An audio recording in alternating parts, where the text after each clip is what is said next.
Welcome back to the show, everybody. I'm super excited to bring you another guest today. But before I introduce him, let me give a shout out to our sponsor, All Black Everything Performance Energy Drink, the official energy drink of the Athletic Fortitude podcast, available in Walmart, Meijer, and select GNC franchise locations.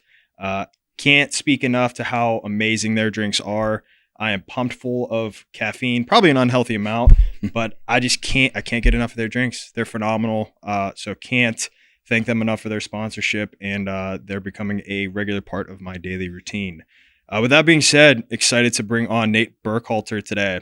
He's a well-rounded warrior who operates as an actor, pro athlete, stuntman, performing singer, guitarist, adventurer, speaker, author, engineer, life mentor, and mission worker. How you doing today, man? Hey, Colin. Doing great. It's quite a bio. No, I do all those things selectively and at different times, but not all at once. It's awesome, though, because you're one of the most, if not the most rounded person I've had on here in terms of the number of different projects that you're involved in. There's a lot that I want to ask you about today. Really, in preparation for the interview, too, I noticed that you are involved in the Filter of Hope, which is a cause designed to fight against the global drinking water crisis. This is also something that I've seen you've credited towards changing your life. And really just want to see what drew you to this cause specifically. Yeah, great question. I'd say, one, I found out about the global water crisis, I think through reading a book. But what got me down a path of pursuing more purpose was realizing that as I found some success in the corporate world and decent amount as an athlete, I was like, man, my life is built a little bit around myself, more so than I realized. And as I became more aware of that, I was like, man, I'm hungry to be a part of a bigger purpose, a bigger mission. And I got invited on a trip to go help drill a water well in Latin America. As a mechanical engineer that got in the oil and gas industry, I helped drill wells globally. And so I already had a concept of that. So I heard a group was drilling a water well down in Nicaragua. So I joined in on a mission trip, plugged in there. It was cool to see like some skill set I had, didn't need much of it, but just to plug in and help there, then see the difference it makes in a community, bring in fresh water to communities that either have really poor water and so they're sick, their kids are dying. Other kids are spending a lot of time carrying water and buckets of water for a mile, and so they're missing out of school. So what I learned is the global water crisis, one of the problems is if you can solve it, you break the poverty cycle, you break abuse cycles, and you give people educational chances to help their community thrive. And it's the single biggest challenge in the globe. There's billions that are affected by it and 500 million that are still without any good, clean source of drinking water. So I didn't really have a big passion for that, but as I went on a trip, I would say stepping outside of the USA, what we've got here, there's plenty of complaints about our country, but at the same time, a great first world country that has a lot of things that we forget to appreciate. When I saw what other countries go through and what their daily life looks like, it took me out of my perspective of life being about me, the things that I'm trying to build, and realizing there's a lot of people that we can help. And it really shifted the perspective I had of coming back home and having a lot of gratitude.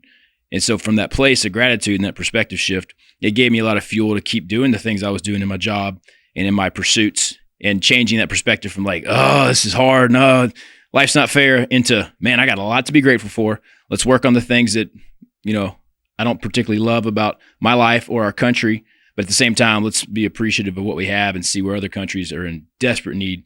So I got plugged in there, and then I've been doing that since 2016. It's kind of one of my side hobbies and projects, and got affiliated with Filter of Hope and their founder. And he's a great guy from University of Alabama who had a company, sold it, and was like, I'm going to dive into this issue because I see the need. So he went all in, and I'm going to continue hosting trips for people to go on to go see what that's like. So I encourage people just to get out of their normalcy, go on some kind of mission trip. And because when you go on a vacation in Latin America, you may get to the exotic spot and you're like, this is awesome, beautiful, and fun. And it is those things. You also can see, if you get outside of the tourist arena, of what life can look like outside of what we have here, even where I grew up in Memphis, Tennessee, and small town Louisiana, and then trailer home or in part of the hood, and realizing, yeah, not all parts of America are great, but even that, compared to what I've seen in other countries in Africa and Latin America and Asia, it's like, man, we've still got incredible things to be grateful for. So it was a little perspective shift for me that I continue to build my missions around and try to get more people involved. So it seems like a lot of your life revolves around serving people now. So you talked earlier briefly about being in the corporate world and then leaving to find a greater purpose. Do you think that serving others kind of filled a void that maybe working in the corporate world didn't? Yeah, a lot of my life does look like serving people. At the same time, I'm not naturally wired towards that. I'm probably more selfish. I'm a little more introverted. I'm more technical. And so when I think about spending more of my time in life around people, a bigger mission, it's not always natural to me. And maybe that's a human thing as well. But as I've seen the impact you can make, the fulfillment it gives me, knowing I get to be a part of something bigger than myself, and ultimately spreading the gospel, saying if we're meant to love others as we want to have them love ourselves, if we're meant to serve, and if life is not about me, as I've shifted those perspectives, I've stepped into more of those things and not only seen fulfillment and impact, but then more fuel towards what I'm doing in life and the mundane things in life. That I'm a high excitement, high adrenaline guy, motorcycles, bungee jumping, traveling the world. I love the thrill of excitement and adventure. And yet, I deal with the same mundane things that we all have to do in life, and some of those wear me down. So as I need fuel for those things that I'm pushing through the messy middle in entrepreneurial projects, when I get plugged into something bigger than me and serve and give, even though I don't feel like I've got the time, money, energy, I always come away refreshed and fulfilled instead of more drained like I thought I might. So it's a perspective shift for people. I'm still working on it. I'm 38, dating someone, but still single without kids, or not married without kids. So I still have a lot of flexibility in my life. So life still revolves around me to some degree, because I have the ability to manage myself without other people involved. So it's tough to give up more of that freedom. And for those that have, spouses or kids or businesses that run them to some degree, they know it's hard to unplug from your normal life. And yet, as I've interjected that in different seasons of my life, I've seen it really give me a bigger perspective, and then give me more clarity on the mission at hand and how I can kind of sustain that for the season. And then when I finish that season, I go, all right, do I want to reevaluate? What do I want to pursue next? And as you read in my bio, I've had a lot of those different seasons, from corporate engineer to athlete, then to reality TV, then into public speaking, now doing some entrepreneurial stuff in the real estate world. Most of the time just trying to figure it out and hoping I can pull off a win. How important is it for you to push out of your comfort zone and lean into that discomfort? Because like you said, serving others and doing those things don't come natural. You're relatively selfish. Mm-hmm. So how important have you found it for you to push into that discomfort? I heard that quote, life begins at the end of your comfort zone. And I'd say growing up, while I was adventurous, I also was pretty contained in a bubble of comfort, because my identity was wrapped up in whether I could succeed or fail at something. And so I quickly got a feel around my peers where I was on an intelligence level, where I was on an athletic level, where I was on an economic level. And I'm like, all right, we're poor, broke. I don't really have a lot of athleticism that I saw when I was younger. And that led me to play it safe and stay in my comfort zone in so many ways. And so kind of a defining point in my life was in my mid-20s, when I had a bit of an early life crisis and realized I've only stepped into and pursued things that I felt really comfortable in. And I had some natural ability in math and science, and that gravitated me towards engineering. And in college, I got more into athletics. But I really found that I played it safe in so many ways, and it left my life feeling empty, too safe, too comfortable. Long story short, an identity change through just really understanding who I am as a child of God, and shifting my identity from what I can or can't accomplish and where I succeed or fail. And if I fail, that feels like the label of identity. I'm a failure at this. I wanted to do this thing, I didn't make it, so now that's my definition of who I am. That's how I felt. And I had some circumstantial facts to show that. But when I shifted that identity from a deeper revelation of like what it means to be a follower of Christ and what it means to lay my life down and stop thinking about life in my terms, but in terms of a bigger perspective, then I could step into the identity of what I do, what I succeed or fail at doesn't define me. And I have the freedom to fail forward. So when I had that shift, I also learned in that process, as I looked back through seasons of regret from times I didn't go for something in high school, or I didn't go for something in college, like when I was walking on the football team and had an injury that took me out. I let that be the final say instead of giving it everything I had. And after a decade of some of those experiences, I realized a quote I heard that resonated with me. It says, the pain of failure, is weighed in ounces, but the pain of regret is measured in tons. And I'm like, man, I carry a lot of weight from regret, from places where I didn't step in, where I didn't fully try. I gave it 60 or 70% effort. And I thought, if it doesn't work out, I can say, well, I didn't fully try. I don't know how, those listening have ever been in that place, consciously or subconsciously. Well, I tried. I kind of tried and it didn't work out, but they know they didn't fully give it their all. So they have a cop out. And that was me. versus stepping in, giving something everything you have, like you did in your NFL pursuit. And then when it didn't fully work out, you're like, okay, I'm at peace. I can shift to the new season because I laid it all on the line, knowing that doesn't define me. So when I was comparing this regret versus failure, I realized, man, the regrets I have are heavy in life, but the failures I've had, the rejection I've had, I hit up this girl and asked her out, and she's like, no, thanks. I'm like, oh, it stings a little bit, but you're over it in a couple of days at worst. But the regrets, they can last for years. So I shifted my mindset and said, I want to walk away in the future things I think about pursuing with more of the pain of failure. Yeah, that kind of hurt, but I moved on and I learned from it. But I don't want to have any more of those lingering pains of regret. So in that shift, that's when I began fully going for things like American Ninja Warrior that fell in my lap, and then the things that followed that. I would have never pursued them and the risk that they posed, especially the potential failure publicly. I wouldn't have pursued those without a change of identity. So that identity change allowed me to be willing to embrace being uncomfortable, to get out of my comfort zone. And 12 years now of living from that place, more or less, I've seen a massive shift in what my life has become and how it's been about something bigger than me. And I can sense the fulfillment change. Like, wow, I'm doing things that are making an impact on other people versus making an impact on my own safety, security, comfort, bottom line, whatever it may be. Something that you said that is a direct description of who I used to be is I didn't put my full effort in. I didn't try as hard as I could. Imagine if I tried as hard as I could, how well I could have done. And talk about regret. I think about that academically. Naturally, fortunately, I was someone who's intelligent, right? Picked up things easy, picked up math easy, picked up writing easy. But then as I progressed through school, I stopped trying, or when things got difficult, I shied away a little bit, and I would still get good grades, like relatively speaking. And my friends who would be like in like the honor roll or whatever they were called at the time, dean's list in college, would be proud of it. I'd be like, it's because you try so hard, right? Because it was like a deflection. So I regret, because now I'll never know, well, if I did apply myself fully, like how well could I have actually done? Could I have been on dean's list and all these different things? So that really resonated well with me.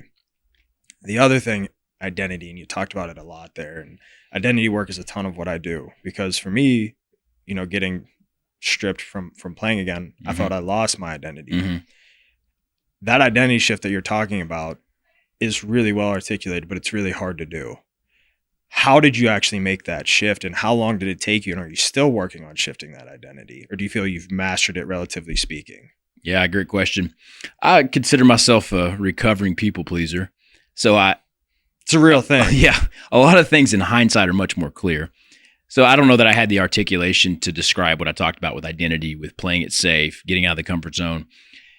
So I can now look back in hindsight and say, I can see the places where I was, without the concept being fully clear, or I was working in these places. And as my relationship with God was growing deeper, I would get promptings, even just times when I'm just sitting alone, journaling a bit, which I used to hate journaling. Still, it's a discipline at times that I do and don't do. But realizing when I begin to self-reflect, I become more aware. And in that awareness, I feel God speak to it and begin to be more aware of, like, okay, this is a place of fear that I'm backing away from. I'm scared versus, and I don't want to allow that in my life. So, okay, that's an indicator. I need to step towards that direction versus where I'd been in past seasons. I was a very unaware guy. Typical. I was smart, wasn't a full meathead, but I was not self-aware. And I didn't like asking those deeper questions because it made me contemplate things that I was uncomfortable with. I was uncomfortable with emotion. I'd rather suppress that. I was uncomfortable with some deeper conversations. If it was more intellectual or theoretical towards mechanical type things or science, I'm like, yeah, we can talk about that. But when I get into more personal side of things and emotion and fears that come up there, I'm like, man, or childhood wounds or issues with my dad, I'm like, I'm uncomfortable with that. And so I'd shy away from it. Eventually, I saw people that stayed in that mindset well into their 20s, 30s, even 40s. And I realized, man, they're a shell of who they could be. They're a little bit numb and suppressed emotionally. They're still doing things out of a deeper drive for them to need to achieve or maintain their identity in an area like athletics or business success, or the person who's their significant other. Their identity is in a thing or something they do. It's not in a deeper understanding of who they are and their position of authority that comes from what I believe is, being a child of God. So as I began to look at other people, because I observe others a lot, and some of my success in American Ninja Warrior is that while we can't practice on the course, while we don't know what's coming until we get there and we may compete at 2 a.m. in the morning, I could still usually watch a couple other competitors go through the course that I'm about to face. And as I'd watch them go through, some of them were great athletes, very confident, had a lot of experience, and they could navigate these obstacles that are made or designed to make you fail. And I would see how some of them would succeed. I'd see others who were too cocky with no plan. They had plenty of NFL athletes, Major League Baseball, well, only a couple of those, some NBA athletes that would come through, and typically because of their success in their particular sport, they'd walk in and be like, this is a gimmick and I'm gonna kill this thing. And I'd say, hey, would you like any advice or perspective? They're like, no, I'm good. Every one of them without fail out, like immediately, boom. And so what I observed there is like, that guy's stronger than me. He's a better athlete than me. And yet I'm making it much further than him. And so it is in the game of life, because if we're willing to observe other people where they succeed and fail, that's applying wisdom. Just being normally a base level of intelligence is learning from your own mistakes. When you can look at other people's success and failures and learn from them, that's wisdom being applied. So I saw that in American Ninja Warrior, where I could study someone, see how they approached it. Oh, maybe I tried a different way. Maybe that was successful. Let me follow in their footsteps. So I would look at other people in life 10, 15, 20 years ahead and go, well, their life is working out in a great way. And others, man, I do not want their marriage. I do not want their business. I would not want their health. They've sacrificed too much for a certain piece of protecting an identity. So as I observed that, I realized, man, I'm gonna be on the same track. I'm just a normal dude. And if I don't make some changes, adjustments, and awareness here, and allow people that I trust to speak into my life and people that have fruit in their life, I'm gonna be stuck on that same track. And then maybe wake up when I'm 40, 50, or 60 and go, man, I climbed the wrong ladder. I leaned the ladder up against the wrong building, and I got to the top of it and realized it's not where I want to be in life. So as I'm climbing a ladder, I kind of paused and began looking around and observing and going, is this the direction I want to head, or do I need to bail out now and reshift why I'm living life in a certain way or on certain terms? Where do you think that comes from? Because that's how I am. I observe other people. I learn from other people's mistakes. To give like an easy example, I see drunk driving accidents. I don't need to experience a drunk driving accident to know not to drink and drive. Easy example. But to look at in the corporate world, 10, 15 years down the line, do I want to be this person? And that answer is like emphatically no. So I know I need to make a change, because not everyone thinks like that. Mm-hmm. Is that natural to you, or did you learn that somewhere? Yeah, great question. I don't know that I fully know the answer. I would speculate it's a blend of my personality, being a firstborn child, which I've kind of learned firstborns tend to be a little less reckless. They're a little more observing. They're watching out for their younger siblings. They're seeing, ways that they should guide and lead well.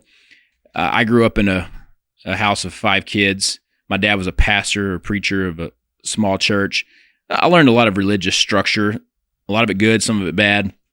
And through that lens, I got faced with bad decisions that I would make or other people would make, and I would be adequately punished or disciplined. And for the most part, I took that well and realized I need structure, I need boundaries, and I'm left to myself. I'm going to make a lot of stupid, impulsive decisions. And I saw cousins make some really stupid, impulsive decisions. I saw one cousin that was looking like he'd go first round in the MLB draft as a high school student, and threw his life away with some really bad drug and alcohol choices, even though he was incredibly talented and had a lot of opportunity. And I watched that and said, man, even people who have a lot of potential, they piss it away so many times. So that made me more observant, and I realized maybe that was somewhat natural. I can learn from this, and let me not repeat those mistakes or those examples that I got. And then as I saw more people become successful, I realized, there's a path that they chose. There's a way that they said no to certain things that were distractions or that were unhealthy. So I slowly incorporated that in, and probably got hungry for personal growth after I got out of college, and had a little more capacity to switch from a heavy engineering focus into more well-rounded, like, how do I live life? What does it look like? So some of it's natural, some of it's environmental, and then I'd say just the promptings of God from time to time, and some of that wisdom like filtering in. So it's hard to fully pinpoint it, but I think we can train that. They say leaders are born, they're not created. Other people will claim that great leaders are created by the way that they're trained and disciplined. I think both are possible, and it's kind of irrelevant to say you're one and then discount the potential growth that you have. So use what we've got, become more aware. Conversations like this, some people are listening going, I never thought of that. I just kind of grind away at whatever I'm doing. And I did that for a season. On the Enneagram, I'm more of a 3, like an achiever. And so I want to go, and I can grind, and I can drive. And after I reach some levels of success, at least for where I came from, maybe not to most people's success, but I saw that and I go, okay, did this bring me happiness, fulfillment, or do I feel like I got to go do it again and do it again and do it again? And then I started asking more questions, and I'm looking at people ahead of me in life and asking them questions, and they're like, oh, I don't know why I work so hard. I don't know why I put way too much of this. I don't know why I neglect my health. And some of them could say those words, and others are just like, I see it in them, but they have no ability to reflect on it. And that made me go, okay, red flag. If that's how everyone in my lane is, maybe I should start observing myself more, asking some deeper questions. And so when I'm having those questions, just conversations around friends, some are like, bro, just shut up and drink another beer. And others are like, I've been thinking the same thing. So then I started being more selective about my environment. Who am I putting myself around? Let me get around people who are more reflective, who are thinking deeper, who have philosophy that they're wrestling with. So I got more drawn to that. And maybe it was personality, maybe it was circumstance, maybe it was the Spirit of God just giving me promptings that I chose to follow those breadcrumbs that gave me a bigger perspective on life. Where'd you learn journaling and self-reflection? Because it's an art and not everyone can do it. Like we're talking about, like I'm very, very similar. Our stories are, although different, they carry similarities because I start to surround myself with people who think more like that, not just people who I claim are robotic in a sense or systemic, where they just follow the lead and they don't have any ability to think counteractively. And I wonder sometimes how much of it for me is genetic, how much did I learn, and how much can I teach to others, and will everyone receive it, or will people just never understand it? Yeah, I never considered myself an artist in any capacity, although now I'm going to argue you're an artist. That may have some truth to it. When I was younger and then into my mid-20s, I only saw myself as an athlete.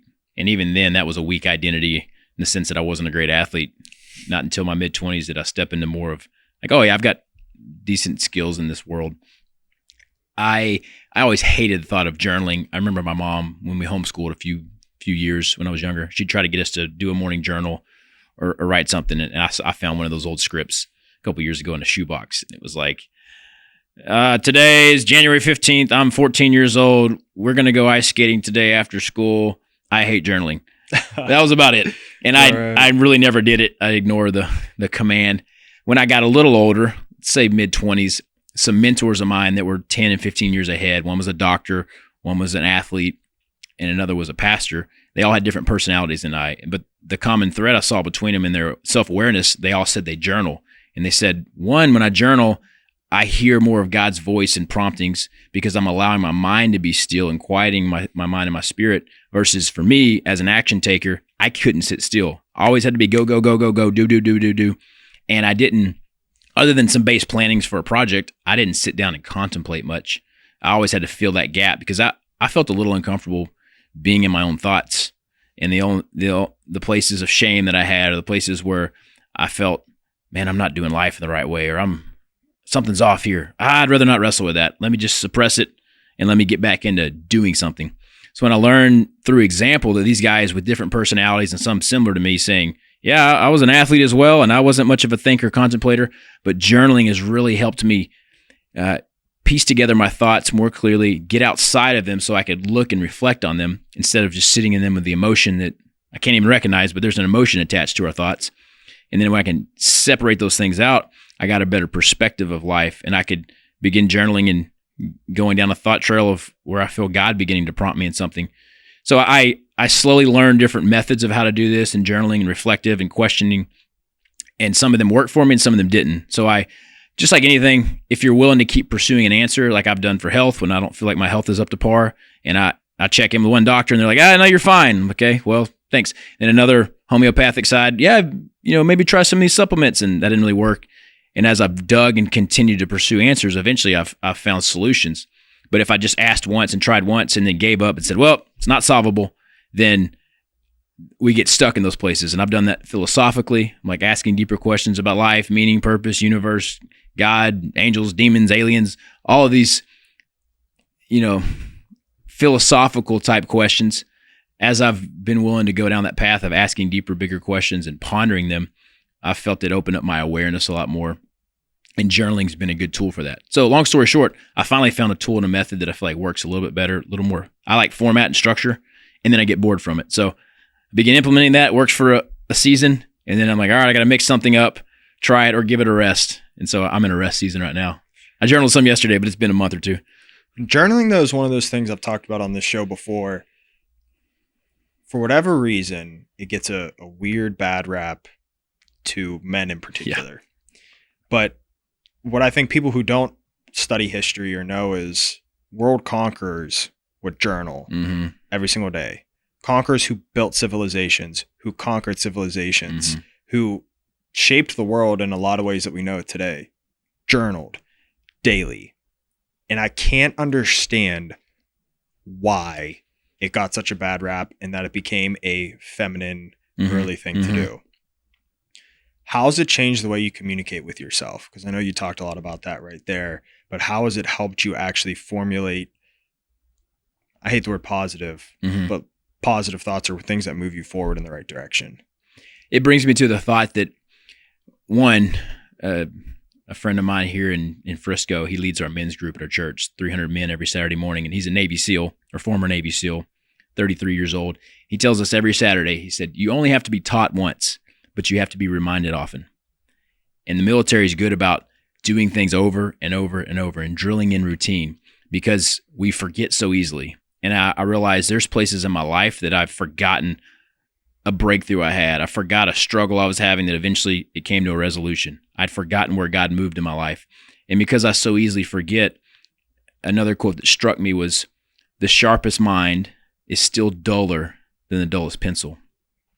I'm paraphrasing it. It's not exactly that quote, but the emphasis is even a weak, dull pencil can record and capture something and store it much longer and in more detail than even our sharpest minds. And I don't know that I have the sharpest mind, so I know I need to do a better job about recording moments. And so years back, I started recording key things that I was wrestling through, and then where a breakthrough or resolution happened, I'd write that down. Where it was a God moment, I'd write that down.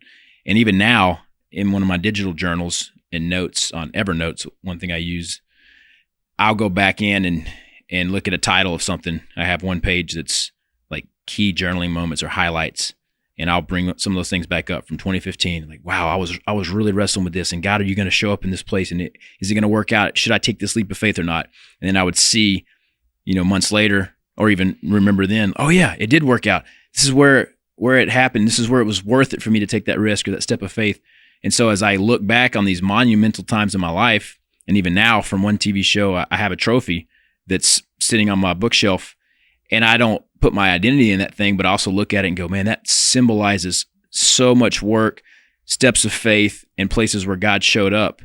And in my belief, if God is the same yesterday, today, and in the future, then every future situation I have or I will encounter, I can still rely on those promises that God never changes. And if he's been faithful in the past seasons of life, and if I've reframed how I viewed a past struggle into hey, that was just like a hard workout in football that I didn't like at the time, but then when I got on the football field and I'm up against an opponent that didn't have the same level of hardship in their training, I can usually beat that person mentally or physically. So I'm grateful for those hard seasons that have really forged something in me and built a new level of perseverance or perspective. So that's some of the value I've gotten from beginning that journaling practice. Because it's like the whole phrase about when's a good time to plant a tree. Say, well, it's 30 years ago. When's the second best time to plant a tree? Right now. And many of us hear that and go, yeah, but it's too late for me to start whatever thing in my life. I'll do it at some point in the future, or it's just I've already missed my moment. And I've said that exact thought many times. Now I've gotten more of a place of, you know what, 5 years passes by pretty quickly, and I'm 38 now and still somewhat feel like I'm 21, and like that just felt like just the other day. So 5 years, 10 years goes by quickly, and once we get into our 30s, we start getting that glimpse. It's harder to recognize it when you're younger. Time goes by regardless of whether you want to take that action or not. So you might as well just take that action, and then 5 years down the line, be happy that you took that action. Let's dive into that journey a little bit, though, because you were on American Ninja Warrior 7 times, I believe, and you won, I'm going to try and pronounce it, Exatlan Estados Unidos, which is in Latin America, correct? Right, que bueno. Yeah. So you finally win that championship, but American Ninja Warrior 7 times. What kept you coming back, and how did your mindset change that eventually led to you winning Estados Unidos? Yeah, so the two shows, most listeners will be familiar with American Ninja Warrior. Reality TV show, but it's athletics. They they do a lot more interviews and bios and backstories on people. So you're getting a more interactive view. It's all filmed and pre-recorded, then released on TV. The outcomes aren't controlled, but it's not live. So if people that have watched that have a familiarity of it, it's kind of gymnastics, parkour, rock climbing, a lot of hybrid athletes coming into it. This other show, Exatlon, it's on Telemundo, Latin American celebrity athletes that compete for up to 6 months on a Survivor Ninja Warrior style competition. So we lived off grid for 6 months, no air condition, in a shack in the woods, kind of Survivor at night, and in the day it was full on athletic challenges and competitions and mental challenges as well, kind of like a Fear Factor. So unique show. That was all in Spanish, so I was the one gringo there. But American Ninja Warrior Journey, the reason I went for 7 years, when I saw that on TV or I saw it on YouTube from a friend, it was in this identity shift place of me. I'd let athletics die in my past. In college, I was walking onto the football team at Louisiana Tech University. And in that process, I had a crazy burn injury on campus where I had second and third degree burns on all my legs, not related to football, but that put me in the ICU for a month. I was in a wheelchair for a while. I was having to relearn to walk. It was incredibly painful, and I lost 25 pounds, and it ended any athletic pursuit for a year. When I mostly recovered that a year later, I'm well into my junior year of college. It was like, I think football is probably not realistic for me to pursue at this point. So I'm going to focus on engineering. And that was probably a smart decision, but I also look back and say I didn't give it everything I had. I still had a dream and a desire, and I had some potential there, but I kind of let it die there instead of say, well, I still got 2 years, 3 years. I could fully go for it and see what happens, but I didn't. And that's something later on in life I look back with regret. So when the American Ninja Warrior thing popped up in my life at 27 years old, I thought, I think I want to go for that, but I also know it's going to be a lot of work, training, and then there's an application process, not even a tryout, and I can get rejected from that. It takes communication, speaking ability. I did not like that. I was an athlete and an engineer, which means I did not have to communicate with people. It was more introverted work. So I knew I'm going to have to grow in an area I'm really uncomfortable with. But I was back to that regret versus failure piece. I was like, I'd rather kind of give this something and walk away with some failure instead of walk away with regret of like, well, what if I had done this? What if my life would look different, 5 or 10 years later? So I decided to go all in for that. And then I got tested in that all in decision. First year, trained, applied, got rejected. Did a walk-on process, kind of got through, but it didn't fully work out. Year 2, same thing. Trained, applied, got rejected. And before I quit and hung it all up and said, I gave it my best, I thought, did I fully give everything I have there, or are there some adjustments I can make? And I heard a quote that said, champions make adjustments, not excuses. And I had some excuses, like why they didn't pick me and how it wasn't fair, but there's nothing I can do. I realized, let me go back to the drawing board, make a few adjustments. Where's the weakest area in this area of what I'm trying to do with American Ninja Warrior? An American Ninja Warrior, like the corporate world, it's not one sole talent. It's not just being an athlete. You also need to have some level of communication ability, storytelling ability, because they're putting you on camera to essentially bring some energy and communicate with people through a screen. And then they want to have some kind of story to share because they want to be able to connect a story to people that are watching. And as I realized that, as I sat back and evaluated it, I was like, that's how the corporate world was. You have to have some kind of technical skill. But if you only have that, you might get pigeonholed in a corner and just used and abused for that one technical ability, but you'll never rise in what you want to do. So you have to have some leadership, communication skills, and then you need to have some operational understanding experience. You can't just be a book nerd that understands theory. You have to have some practical application of that. So as I reflected on corporate world, I was like, well, maybe it's similar here in American Ninja Warrior. And I'm good as an athlete. I've got some of the energy, but I'm not communicating well, and I'm also not sharing much of my story. So I changed things up, shared a little bit more about drilling a water well on one of these trips that I got to do, brought some more energy that I naturally had, but I was just scared on camera. Worked through that, put another application in, and then got accepted. Boom, went to the first round, ended up doing really well, beating the course, moving on to the semifinal round, doing well enough there to go to the national finals in Vegas where you have a chance to win the $1 million. I'm in Vegas. The night before, I'm doing a little training just to prep from what we are speculating the course may look like because they don't let us see it. So you're just going to come up against blind obstacles. I was in a gym, and that night I broke my ankle prepping for something. A little bit of a freak accident, but I had the rug pulled out from under me. When I finally was about to achieve what I thought I would do 3 years back, thinking, yeah, I could do this. I can get in there. I can do that. And our mutual friend, Jonathan Morin, he's someone that I met that first year, and he did well, and he beat it and went through the course, and I ultimately failed that night. And so as I had gone through these different failure seasons, I was like, you know what? I've made it far enough in here where I do not want to walk away from this until I've achieved at least one of my goals here, or I can no longer progress. So I doubled down. Year 4, went for it again, missed making it to the national finals by 1 spot. Year 5, I'm living in Africa and in Norway at the time for my corporate job, still training as much as I can, skipping happy hours and social things and going to the gym. So working a full-time job, but still putting in the work for this sport and passion. Year 5, same thing, missed the national final spot by 1 place. And I'm kind of wrestling with, like, I've given a lot of my 5 years to this, and it's everything. I'm doing everything, but it's not quite working. So I decided, you know what, I'm going to give it 1 more year and give it all, lay it on the line. That brought me to season 6.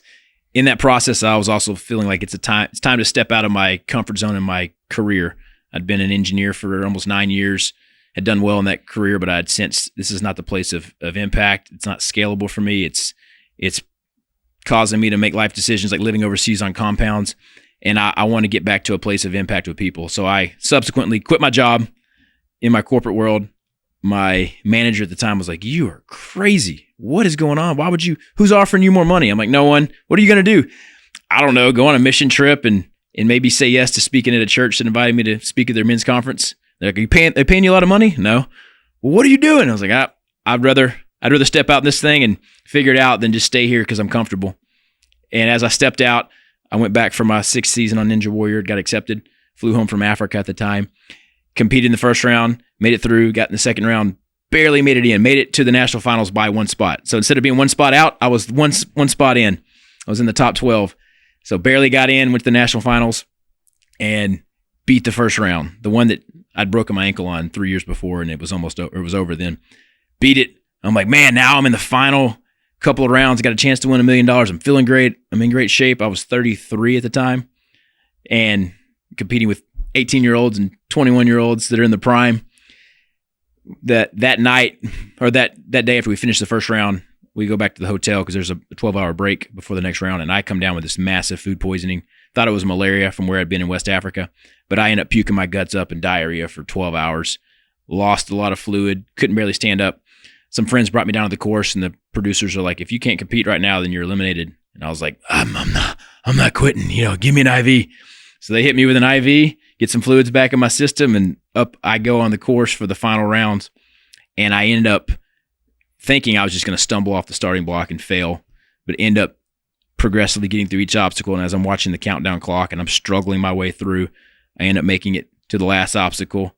It's like an underwater thing. You're pulling open these big heavy gates and desperate for air, but having to be underwater. And I pop up out of the last obstacle, see the buzzer there, I see red lights flashing, and I slap this buzzer. And I see the clock say 1.8 seconds left. Sparks and flyers and lights and sirens are going off. And I realize, whoa, like I made it through this thing. And, knelt down for a second, pointed to the sky, and said, "Thank you, God, for this opportunity." And it was like that reminder of the 6 years of that journey was all fulfilled in that moment. Although there's still 1 more round to go. So I didn't win the $1 million yet, but I did achieve and accomplish what I thought was possible and what I'd laid it all on the line for. And I did my part. So immediately they take me off to the next round. I fell immediately. I couldn't even stand up, and it was over for me. In that process, I felt a lot of peace of, you know what, I've given it my all over and over, and eventually it was worth it. Eventually it paid off. Even though I didn't come away with money, I came away with a good satisfaction in my heart of, like, I'd laid it all on the line, and now I can, at peace, I wouldn't say walk away from that world, but just know that I got to the place that I was pursuing, and I'm willing to either walk away now or see what comes next. And didn't know what was going to come next, but what came next was the producer saw that episode and was like, "That's a wild story of how you went through all that adversity and injury and sickness and ultimately didn't win, but you did pretty well." And they called me up and wanted to interview me for a TV show they had called Exatlon in Latin America. So they flew me to Miami. A couple months later, I end up with the producers there, and they're like, "We've never had a gringo before, so it's only been Latin Americans in Spanish, but you've got a unique story. You've been in a lot of Latin American countries. We want to give you a shot." And so I was one of 5 males on they called it the famous team, the Famosos. And I got to start in January 1st of 2020 and ended up spending almost 9 months down there on a wild reality TV show that put us through a lot of challenges and hardships and made some amazing friends and had some fun experiences and suffered in a hard way, suffered everything I'd gone through on my 6-year American Ninja Warrior journey. And yet I knew how to handle those situations and not lose faith and not lose heart. So I had a lot of cool stories that come from that. I'll let you interject now. But that was kind of this progression of, you know what? I didn't fully lay it on the line when I wanted to pursue football. I didn't even go for it in high school when I wanted to. And now at 27, I see another potential thing that I want to go for. And I'd rather walk away in failure instead of walk away by never trying and then having the pain of that regret. Did your resilience surprise you at any point in time to be able to go through those injuries, illness, 7 straight years of this? Yeah. Yes. Now I can look back at this burn injury I had in college and realize I had a chance to play the victim in that situation. I had a multi-million-dollar lawsuit potential from the way that this kind of freak accident happened. And in that situation, I remember, you know what? I've been taught through my grandfather, who was a World War II vet, got shot down near Japan as a bomber pilot, suffered a lot of pain and hardship. And when he came back to the U.S., because he had also gotten an accounting degree, he went to work and he declined medical coverage for vets because he knew the pool of money that they had for vets was limited. And he's like, I can pay for my own stuff because of the job I have. Others don't have that opportunity. I'll let them use those resources. And I remember him telling me that story when I was younger. He's like, son, never play the victim, no matter what your situation is in life. Look to be an overcomer and get through it. Now, he was an eclectic guy that had plenty of PTSD and other issues, but that was a resounding principle that I took to heart. So as I'm laying in a hospital bed with that injury and lawyers telling me, you know, we got a case for a lot of great stuff to happen here for you. You're going to be set up for life. But I also knew that taking too big of a shortcut, you know, people that win the lottery, they end up destroying their life. So I was like, well, I may have a good payday here. What is that going to take for me to get that? And they're like, well, all right, you need to kind of slack off in your classes and make it look like this hardship has really destroyed your ability to finish your engineering degree. Then we can get lost wages for 10 years. And then you also need to make this look a little worse in how you're recovering, like milk it, stay in the hospital for a couple months, don't get out, you know, before your time, and say no to the internship you got lined up. And I was like, man, I am not willing to just play the victim and milk it to try to get some future payday through a lawsuit, even though no one would blame me for it. So I decided I'm going to do whatever I can to overcome this bit by bit. I'm going to get back into my classes. I'm going to get out of this hospital as soon as possible. And so I set a short-term goal, and then bit by bit I'd hit that, and I'd push a little more and push a little more. And so I came back faster than expected, mentally and physically. And I think I had that resilience mindset because I look back to high school, and because I homeschooled at different seasons, when I got put into public high school at 10th grade, they denied all of my homeschool credits, and I had to start over. And basically they put me back in 9th grade. Now, I'd been held back in 3rd grade, so I was already a 17-year-old now being classified as a freshman. I was a skinny bean back then, so I looked like I was 12 or 13. But I remember just setting my mind to, you know what, how can I make up some of this ground? And they're like, well, if you double down on some of your classwork, you can take 2 classes at once, geometry and algebra 1. I'm like, I don't know what those are, but okay, I did both of them together. Saw that I got through it. So I would reflect back on little seasons from all the way from winning this TV show. I could reflect back to that burn injury where I just decided not to be the victim and look at this adversity as a chance to let it activate me. And I'm like, where did I get that mindset from? And I looked back to, okay, back in high school, I overcame this smaller challenge and I slowly grew. And where did I get that mentality from? And it's kind of like stacking these smaller wins and mindsets bit by bit that I've experienced and I've seen from others, and saying if it can work for them, it can work for me. And I'd rather be defined by some of these principles instead of getting what feels like an easy win right now or a safe cop-out to make life easier. Like, I know that just making your life easier in the short term actually leads to more struggle and suffering in the future. So I'd rather build off of principles. So I had enough wherewithal. I had enough good people in my life reminding me of that. I don't fully know how I made all those, I wouldn't say all the right decisions, but made enough good ones to where they'd be in stacking and stacking. So then when I got to the Ninja Warrior place, I'm like, I put my name out here publicly, I'm going for it, and then it's failed or it hasn't worked. I'm like, I'm not willing to just leave it at that. What can I do? Can I change anything to double down and go harder in this area? And when I would think about that and see a yes in there, go, okay, cool, then let's do it. If there was no more yes, if there's no more way for me to try, I'd say, all right, I can be at peace. I gave it my best, and I'll shift to the next thing. But because I kept that mindset, eventually it paid off. And that eventual was like 6 years later, and then 7 years later with this other TV show. And then after that one wrapped up, I got invited back to Ninja Warrior a year later, failed on the first obstacle, was over that season. And I'm like, well, you know, That's how it goes. You gotta pay to play. You get in the game. Sometimes you're gonna drop the pass. You're gonna miss something in business. You'll make a mistake, your fault or not. The only ones that really lose are the ones that quit, and the ones that are willing to say, "All right, I can learn from that, and I'll keep going." And it's not my identity.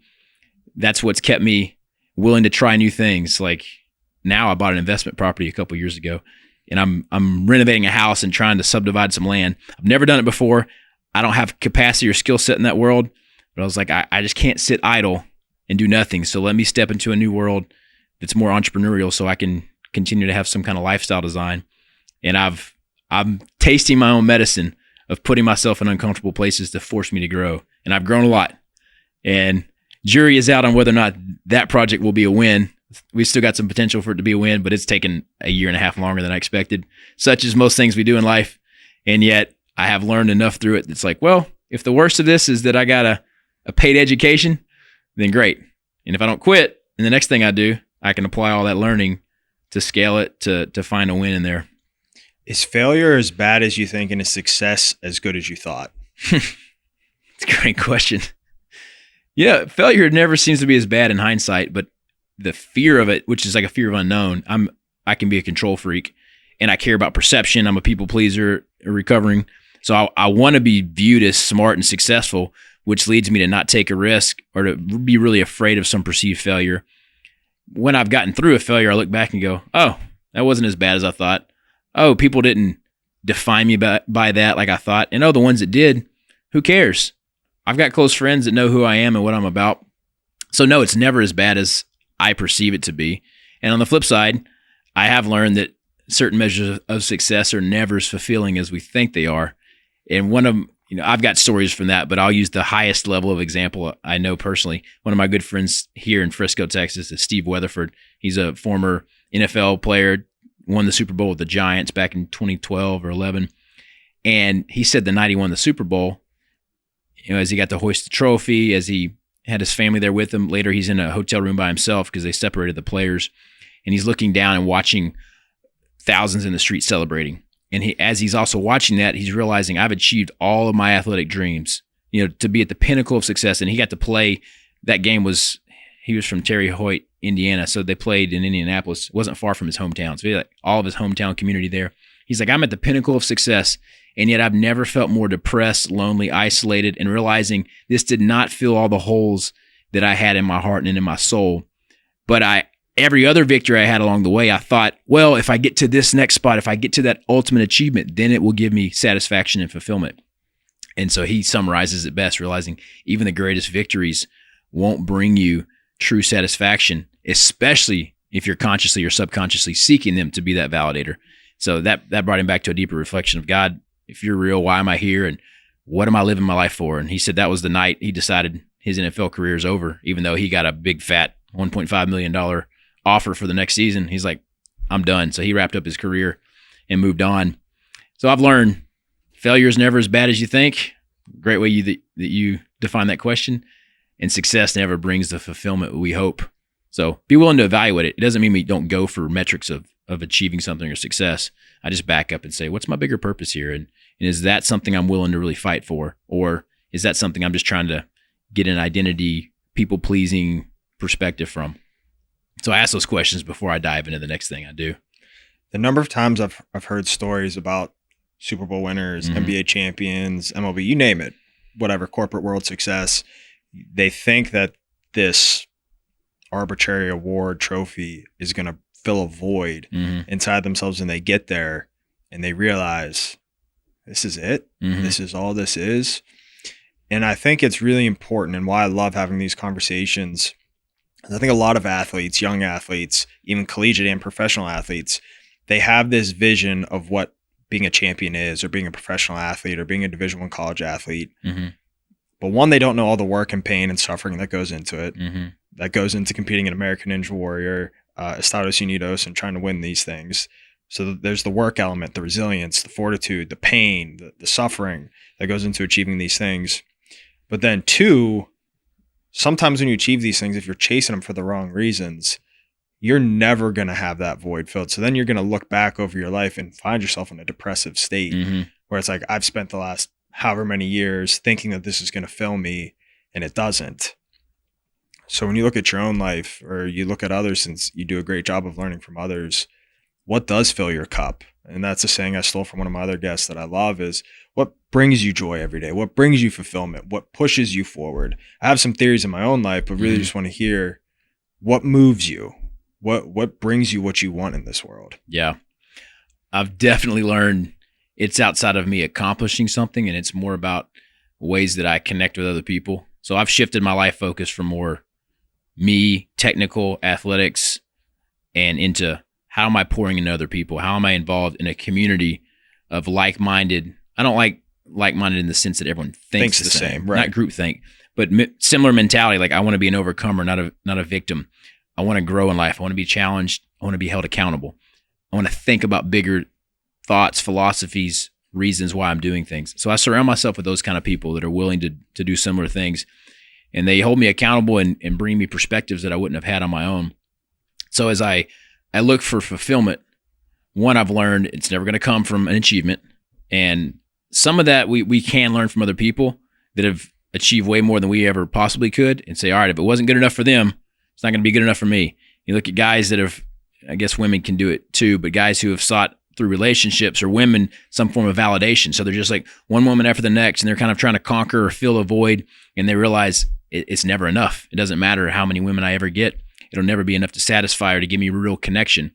So I've mostly learned from other people and watching those things and go, all right, they're smarter than me. They're more talented than me. They have more money. So they're going to reach further than I ever could. And if it's not fulfilling for them, it's not going to be fulfilling for me. So let me apply some wisdom to my life and sit back and reflect.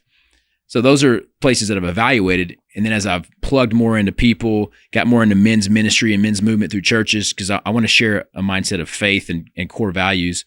As I've done that, I've found there's places where I can speak into other people's lives, some that don't have the same thoughts or experiences, and they're hungry for guidance and information. So as I speak into those people's lives, I realize, man, I've got something to share that's useful. And it really fills me up when I see them have a light bulb moment and break an addictive habit or break a mindset that really gives them freedom and fulfillment and joy. I've learned that's what really makes me come alive. And then having those people in my life that are speaking into me, that are giving me guidance or encouragement when I self-doubt, because one of my strongest enemies is self-doubt. And I'll doubt ability, I'll doubt potential, I'll doubt what God said about my life, and then I'll back up, I'll play it safe, and I'll just get in a season of like I'm not really moving anywhere. And then some friends will lovingly come kick my butt and say, dude, pick something and go with it. You know, God's gifted you. Keep running with it. So where I've continued to step now is I do a lot more public speaking, which used to terrify me, but I've seen it impact people, and teens up into adults. Now I'm getting into coaching. So taking on clients, not specific to personal training, but more mindset, thought process, accountability, life coaching of sorts, although that's a generic term. Gotten into more of that. And while it's challenging, I also see my mindset is helpful for other people. As I can dig into their life, I can be empathetic and relate, and then help them get a perspective, just like you and I have for our lives, help them go through that process. And then they have these light bulb moments of, wow, you know, I'm doing this for this reason. And that's why I'm not fulfilled here. And that's why I feel stuck. And okay, well, what can we do to get out of that place? Well, we still can't drop all of our good habits. Let's develop a plan. Let's start stepping out of these places. Let's get accountability.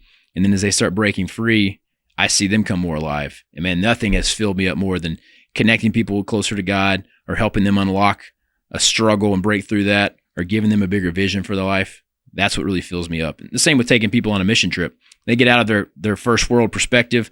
They kind of get this sense of adventure, and they see an immediate impact on a community that's so grateful. And you got people in the villages coming out and bringing you the best thing they can present as far as food, and they're, you know, singing songs with you and celebrating and splashing around in fresh, clean water. It's like, wow, I got to tangibly be a part of helping something, and it made a difference in their life and their community for decades to come.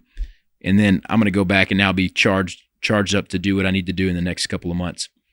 So that's a place where I've shifted. Now it's really people impact. And it's hard to also not start defining success metrics on that. Like, well, okay, how many people am I impacting? You know, or is that working? I have to detach it and go, if there's one person I help today or this week or in something I'm doing, just as I'm about to launch a book, I'm nervous about it. Like, well, what if this thing isn't worth it? What if it doesn't reach people? What if it doesn't this and that? And people remind me, if it reaches one person, would it be worth it? And I'm like, well, theoretically, I'm supposed to say yes, but actually, no. I don't think it's worth it if it's just one person. Okay, well, if it could be 100 people, would it be worth it? I go, yeah, I think it'd be worth it for that. Like, all right, is that realistic that you could reach 100 people with this book? Yeah. Then, okay, is it worth it? Yeah. Okay. What are you waiting on? All right, you're right. That's good. So I'm continuing to step out into these new places as I grow and push the boundary. What was my out of comfort has become my comfort zone. Okay, now let's push it a little bit more. And that's where I feel like life really begins, at that edge, at that living on the fringe. I want to work back to self-doubt, but do you think in your chase of fulfillment and doing things that fill your cup more, do you think it takes away from any of your competitive energy, or do you think it makes you more competitive in the things that you pursue? Say that again. Does it take away from my competitive energy if I do what? If you chase the things that like your fulfillment, right? So chasing, pouring into others, Mm-hmm. Bringing people to God, does that take your competitive energy away from your professional life, from the things that you're doing that do bring you money, things of that nature? Or do you think it actually gives you more energy in those pursuits? Well, the way that I take that question, one, how I used to see competition, because I came from a lot of lack and lack of resources, ability, opportunity, I tended to think that it's your chance or it's my chance, and one of us has got to fight for it. And so that would come down to so many competitive places where I was more selfish and thinking I had to fight this other person. If they got it, then I wouldn't get it. Now I believe in this principle of a rising tide lifts all ships, and more of an abundance mentality. So, for example, I can celebrate a friend or a competitor that's in a competition with me, and if he beats me, or if he goes further, I'm excited that he's reaching his potential. And I no longer need to see and hope that other person fails so that I do better. And now I can do that with opponents. I can do it with teammates and friends. I can do it with people I don't know or people I don't even like. I can still celebrate them reaching success and not turn it back to me like, oh, I failed because they did better than me. So now I can truly selflessly say I want to see other people succeed. But as I've grown in that place, I also see more the times when I've walked into a place of success, people are celebrating that as well. And I've learned in this abundance mentality, like there are almost endless opportunities. And so instead of me thinking I've got to try to grab every one of them and block other people from getting one because it's going to make me lose something, I've realized pouring in other people, celebrating them, helping them grow in something, ultimately will come back to me in a way that if I'm selflessly doing that for others, people will do that for me. So that abundance mentality has helped my shift in where I think about what it means to truly achieve. And then on the competitive side of what I'm doing, not competitive side, but how I even create income. When I've stepped in these places that are more of impact, at first, you're not getting any money back for it. When I go serve on a mission trip, I'm just paying money out to donate to this cause and to give of my time and to pay for my trip. And I'm not getting paid back for that. And a lot of the ministry things and the leadership things I've done with other people and events and groups, I'm not getting paid for it, or I might even have to pay to be there. So I'm not making money off of a lot of these things that are more impact oriented, but I see the purpose and the passion in them. And I've heard people coach me and say, hey, stop doing what you know is just trading dollars for your time and go in the lane that even if it takes a hit financially, that it's going to, in the long run, become a place of impact. And eventually, as you grow in that skill set and get better, just like speaking, coaching, and others, you'll rise to a place of value that other people not only will pay you, but will want to pay you for your skill set, for your mindset, for your experience. And so I've gone in faith in these new areas of like, all right, this isn't generating revenue for me. So I've got to do work that's going to help me pay the bills, but I'm willing to take a hit right now to step into places of impact. And I have seen that over the past 3 years. Slowly, more things come in. God shows up and provides in cool ways financially and new opportunities that pop up that allow me to continue putting wind in my sails of where I feel called to be in that pursuit of purpose and impact of other people. When on the outside, my analytical mind could say, I'm never even going to make money in this, much less become successful in that. Why would I try? And now I'm seeing plenty of confirmation from myself and from others that that's the path. That's the way to go. It's a concept that I talk about a lot with being an athlete. And I think athletes and coaches and front office members in particularly fear if they put time and energy into other things other than just their job or the sport, that they're not giving their all to their sport. And I think that causes a lot of subconscious pressure that causes you to fail in big moments. Okay. But what I frequently find in my own life in particular is you can't just have growth in one area of your life. If I put growth into just professional and I'm neglecting spiritual, emotional, mental, relationships, you name it, then I'm going to fail. Yeah. in that profession. Yeah. But when you start to fill your cup in these other areas, and there's different ways to do it, whether it's serving others, whether it's doing different challenges, forcing yourself to speak. I hate public speaking, but when I force myself to speak publicly, I frequently find myself getting better in all my areas of life. That's good. So it's for athletes who are listening to this, coaches, front office members, it's your fear of giving your attention to other things, detracting from what your goal is in your profession, is actually going to do the opposite. I know it's counterintuitive, but you're speaking to it right now. I've noticed it in my own life, and there's been a number of guests I've interviewed and a number of people I've talked to off air that echo that same statement. Yeah. And so that's why I wanted to hear your answer. I was hoping for the answer you gave, but it's just awesome. Yeah, man, that sparks a lot of thoughts. Like, one, if people get too solo focused on something, like as an athlete, we know athletes that have been cross-trained and played a lot of sports when they were younger have a more robust longevity career in whatever niche they find. They're more well-rounded in that. And part of my intro that you gave, I define myself as a well-rounded warrior, because to be a true warrior, ultimately in life, but let's say in a sport, you've got to have more than just one niche. You can't just have strength. You have to have endurance. You can't just have endurance. You have to have agility, flexibility. You also have to have hand-eye coordination or foot-eye coordination. You have to be technical. There's a lot of well-rounded perspective that has to come into play. The same in life. Now, we can't always grow in all areas at once. So what I've learned is there's a season I'm going to go into that I'm going to really build on one thing, maybe two things. I'm going to really build in my health or in my fitness or my athletic realm. But I'm always kind of observing and working on things on the side. Maybe I'm not giving it a lot of time, but I'm pondering, all right, in this off season, I'm going to go work on some flexibility side of things. And I'm going to also start digging into financial literacy, because I need to learn how to take care of myself and manage finances and expenses. Or, I'm going to add some small disciplines in the season where I'm just spending 5 or 10 minutes in the morning reading a Bible chapter. I'm not having to spend hours in this, but I'm just going to slowly begin working on it. And what I've learned is I've gone through different seasons of, in high school, working on farms and construction, and college, construction and becoming an engineer, being an athlete in that process, eventually graduating and becoming an engineer full-time, slowly through that engineering process and developing a career, still maintaining health habits, maintaining some athletic base and training, and I'm beginning to think about the transition. And so if we get stuck in whatever season it is, specifically as an athlete, if it's an entrepreneur, whatever the place, if we only build in that one thing constantly for a long time, we'll neglect other pieces that are critical, other legs of the stool, and so we'll become imbalanced. So I've learned to begin thinking, and as I was in the engineering career, I'm like, all right, what's that transition place in my future? If I don't want to do this forever, if I can't do this forever, what would it else would look like? Where am I weak? I'm weak in communication, so maybe I should start building in that. Then I got the opportunity for the American Ninja Warrior thing. I tapped back into the athletic side that I'd built in college, developed that. And then in that process, okay, now I'm going to work on this communication piece bit by bit. And then I rose, and suddenly the communication piece was in what I've began doing almost full time, as I'm speaking and communicating to audiences, to groups, from platforms, through books. That's a big niche. And so in that process, I developed that skill set. I'm still growing in it heavily. Obviously, you're listening to me.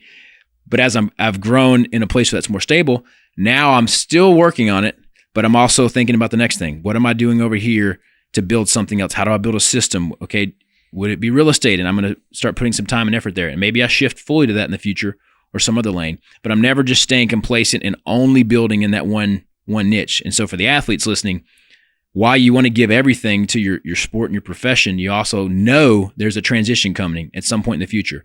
So don't neglect whatever that may be.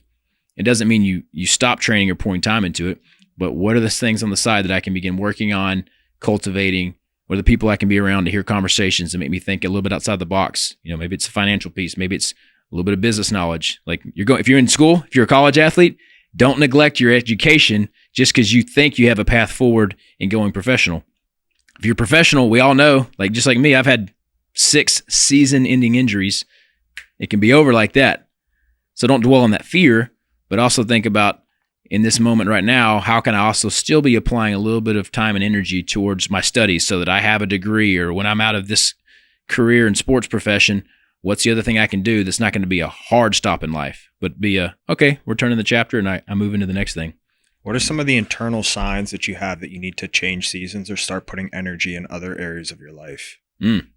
Well, one question I've heard asked to me that I now ask to others is, how's that working for you? As in, if you've been in a certain season for a while, maybe years, and things aren't working, if you can obviously look at your trajectory as an athlete and go, yeah, it's not realistic in any way that I'm going to make it pro. I would not say quit that thing you're doing, but also go, realistically, how's that working for you? Same with like, if you keep going through the same cycles in relationships and just like these relationships keep crashing and burning, instead of just saying, well, it was him or her and dive off in the next relationship, begin to reflect inwardly. Is there something I need to change in myself? Because when you ask the question, how's it working for you? If you begin evaluating that, you might look back and go, wow, I've repeated the same cycle for a while. I know this is, if nothing changes, then nothing's going to change. You're going to keep getting the same result. So if you ask yourself that question, is this being effective right now?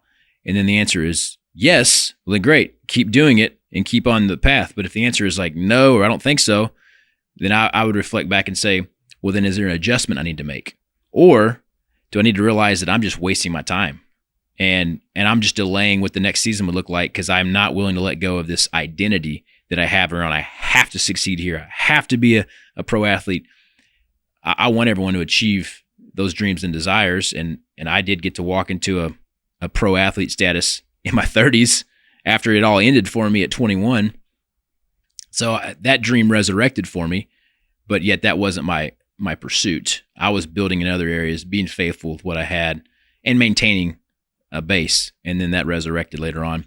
So for people listening, I'd just say, ask yourself that question. How's it working for you? And if you feel like the answer is, and it's not, then go back to, okay, do I need to make an adjustment? Or do I need to realize that this is an empty, fruitless pursuit and make a hard decision to change gears or to switch into something else? So when you're pursuing these high stakes and you're at the top, you want Estados Unidos, how do you maintain your well-being? You think about 9 months down there in this survivor-like competition world. How do you handle that self-doubt you were talking about earlier? How do you keep yourself mentally well or as well as you can be? What did you do that helped get you through those moments? Yeah. So to give context to that, what we experienced on Exatlon Estados Unidos, I was with competitors and teammates that were in their 20s and 30s, some up into their 40s. My team was all current and former pro athletes, so pro soccer player, team captain from Mexico, Olympic gold medalist or silver medalist from Puerto Rico, pro MMA fighters. Jorge Masvidal was on the season before me. So people like that are down there. They're all strong athletes and mentally tough. So I know, one, we're all going through this together. So I'm not the sole person having to go do Survivor on my own. I know we're going to be in a challenging situation, but one, I'm not alone in that, even if they're my competitors. I realized when I took on this opportunity, it's like, well, I've spent some time overseas. I've spent some time in isolation. I've been away from my family for months at a time overseas.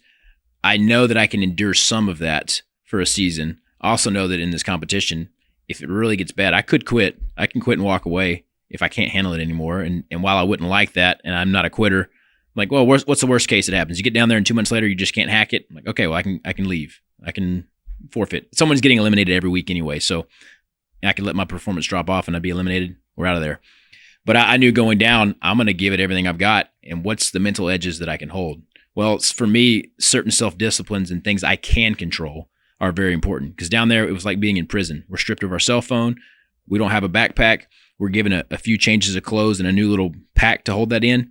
We don't have a journal. We don't have any outside communication. This was in 2020. The world's erupting in a pandemic, and we have no idea about it. We're off in a uncharted part of the Dominican Republic jungle, totally off the grid. So daily, I'm maintaining small little habits that I can control. Wake up, drink some water, do a little walk around our little small yard that was enclosed by a big gated fence and barbed wire. Sit down, have a little quiet time. Every once in a while, we got coffee, sometimes legally, sometimes illegally. Enjoy a sip of coffee if I could. Practice gratitude and just say, God, thank you that I got another day. I've got breath in my lungs. I choose to be here. While there's a punishment aspect, It's cool. It's new. It's exciting. I'm fighting for, at that time, a $200,000 prize. Okay, that's worth it to go for. I see other people, they're struggling even harder than I am. They got a wife and kids or a husband and kids at home, and I don't have that. So that mental edge was something I used as fuel. Like, all right, I can outlast them. Or I had this injury. Other people had injuries and they freaked out and they quit. They couldn't come back from it. Some of them were torn ACLs and you can't come back from that. But, I had a fracture on my ankle at one point. I was like, well, I've been here before. We can get through this. And 12 days later, I'm back and competing again. That's a story in and of itself. But just knowing I'd been through other hardships in the past, just like that mindset we talked about, why I endured for 6 or 7 years in Ninja Warrior, I tie that back to the burn injury. Then from the burn injury, I tied it back to some high school challenges. And from there, I tie it back to something younger. Like just continuing to stack habits and then knowing I can sign myself up for a challenge that's out of my current capacity or comfort zone, but it's not way outside of my current capacity or comfort zone. So I'm not going to blindly jump into real estate and go take $1 million loan and try to buy a small apartment complex. I would start by, how about I buy one house with a down payment I can manage and do some renovations. That's within my realm. And then the next thing I would do is not jump to now $1 million in a big apartment complex. It would be maybe a little bit bigger house or maybe 2 houses at once. So I'm still slowly scaling and adding to my skill set instead of making massive leaps forward that gets me way outside of my current ability. And then I'm setting myself up for failure. And that's my practical approach of managing things like that. And then some of it just comes back to the foundation of faith. Like, all right, God, I believe you've put me here for a reason, for a purpose. I'm going to steward this season to the best of my ability. Maintain some base disciplines, some practical things, waking up, doing a little bit of reading, journaling, have some water, have some health practice, and then seize the day, make the most of it. Whatever comes, be ready. And if you could single out one thing that led to you winning, what would it be out of everything you just said? Ooh. I don't know which one to pick here. There was 2 aspects I had. One, I was relentless in my belief that if I stayed in the game, I would make it. I couldn't guarantee any kind of outcome or win, but I was like, I will not leave here knowing that I didn't give everything I had. But I based it on a principle of I will not do anything against my character or my integrity. I will not win at all costs. I will not cheat. I will not sacrifice who I know I am for the chance of going a little further. So as you watch Survivor, people can vote each other off the island. They can form alliances. They can stab each other in the back. We had some similar opportunities. It wasn't the same.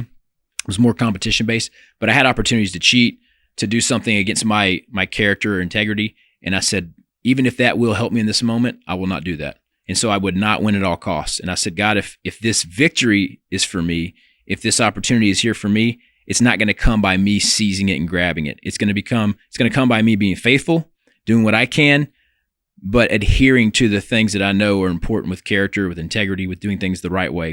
And there's a scripture I use, Matthew 6:33. It says, if you seek first the kingdom of God, his righteousness, and righteousness, if you break it down, means God's way of doing things. If you seek first the kingdom of God and his righteousness, all other things will be added unto you. So I'm like, you know what? If I just keep my number one priority, seeking God, honoring him, doing things his way, he'll take care of the rest. Does that rest include a trophy and winning, or does it include me failing in this endeavor? It doesn't matter. The outcome is not important to me. It matters, but it's not as important to me as the process and me giving my all in the right way. So a quote I came up with after that season, I use no limits as a mantra. I believe that there's no limits to what God can do through our life if we're willing to submit it to him and detach ourselves from the outcome. So I don't worry about outcome as much. I just say, I'm going to show up, give my best, live with integrity, and then let it sort itself out.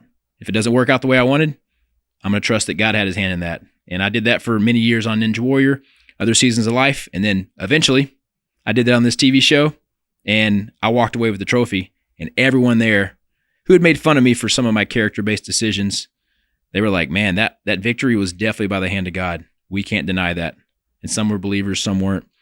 And so that was confirmation to me that we can't control everything in life, but what I can control is my attitude, how I'm going to show up and serve others and not make it about me, but make it about others.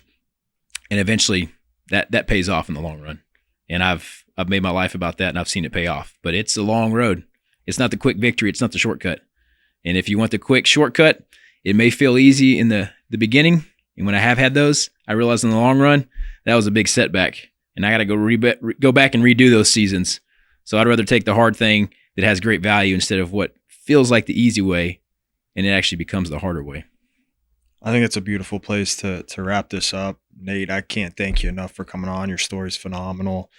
If people want to reach out to you, they want to find you, where can they reach you? And, what do you got next? What's going on that you want to tell us about as your next journey of growth in your life? Yeah. Well, Colin, thanks for having me on. Love your questions, your mindset, what you've built. It takes a leap of faith to step out here and do this. And so honor to you for that. And if people want to reach out to me, you can hit me up at No Limits Nate with an underscore on Instagram. I'm pretty active on Instagram. I got other social media accounts. So you can find me there or nolimitsnate.com. I'm about to release my first book. It's a little bit of recapping some stories in life that I think are unique because I've traveled to 37 countries. I've seen and experienced a lot between business, athletics, missions. And so I'm going to share some of those. I'm about to launch that in the next month. And then got my name in the hat for a few other TV show potentials. We'll see where that goes. I won't disclose much more than that. But I'm continually in this season looking for things. It's like, all right, that's a risk. That's scary. That's a challenge. It's got great reward. I'm going to go for it. We'll see if it works out. And then I'll be building and organizing some mission trips down to Latin America with Filter of Hope in the coming months to help bring people on experiences like I've experienced and help them see a bigger perspective and then get passionate about, man, my life can mean so much more when I plug in something bigger that I'm living for. Other than that, I'm always on adventures. I'm doing stuff, trying to wrap up a real estate project in Florida. Got some renovations going and then doing stuff like this. It's what fills my cup. Incredible. Can't wait to continue to follow your journey and see all your success, read your book. Thanks again, man, for coming on. Listeners, make sure to download, subscribe. Check us out at athleticfortitude.com and tune in next week. Thank you, guys. Appreciate you, Nate. Adios, mi amigos. Dios te bendiga.